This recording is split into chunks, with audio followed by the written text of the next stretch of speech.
Hey, Mr. Washington Post TikTok person? Yes, student? Who are they? People your school district have hired or trained to deal with a historic flood of records requests. Who's submitting these requests? Well, we are. Dad? Parents, community members, and attorneys for education associations are asking for curriculum documentation or contents of emails. They're concerned about what public schools are teaching about race, gender, and sexual orientation. Resources are being shifted away from students' academic needs at the exact instant America is facing falling test scores, a teen mental health crisis, and a teacher shortage. And because of how much time and money is needed to process these requests, they're changing what schools are spending their funding on. I am very tired. I almost want to vomit when I hear the word redaction, and yes, that is an exact quote from the article this video is based on. Oh wow. Yeah. Washington Post mocks parents requesting transparency on gender identity curriculum. I want to vomit. The Washington Post slogan is "Democracy Dies in Darkness." The Washington Post, whose slogan is "Democracy Dies in Darkness," mocked parents for requesting public records on what their children are learning on topics relating to gender identity and race Wednesday in a social media post on its TikTok page. The paper's associate TikTok producer Chris Vasquez said, "Resources are being shifted away from students' academic needs at the exact instant America is facing falling test scores, a teen mental health crisis, and a teacher shortage. And because of how much time and money is needed to process these requests, they're changing what schools are spending their funding on." He then proceeded to mock a parent's complaints about information being left out of the public record requests relating to race, gender, and sexual orientation. "I am very tired. I almost want to vomit when I hear the word redaction," he said. A Rhode Island public school teacher, Ramona Bessinger, told Fox News Digital, "If schools are inconvenienced by this parent concern for transparency, too bad. In 2020, harmful curriculum platforms laden with inappropriate sexual content, pseudo-gender ideologies, and divisive anti-American content made its way into K-12 education. Of course, parents and teachers like myself have expressed serious concern," she added.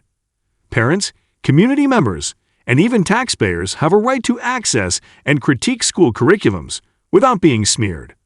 Wen Wu of the Californians for Equal Rights Foundation said, "If school districts can expend excessive funds on politicizing controversial issues, such as $1,500 an hour for liberated ethnic studies professional development or $15,000 for race consciousness training, why can't they just comply with simple public records requests from parents?"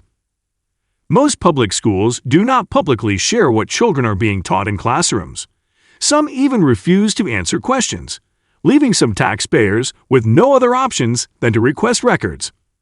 The solution to a burdensome influx of public records requests is academic transparency in public school, said the Independent Women's Forum's Nicole Solas. "All the time schools now spend responding to public records requests can more wisely be spent on posting public information so that requests are no longer needed." Parents around the country have gleaned insight into what they believe is radical curriculum that is being taught in their schools through public record requests.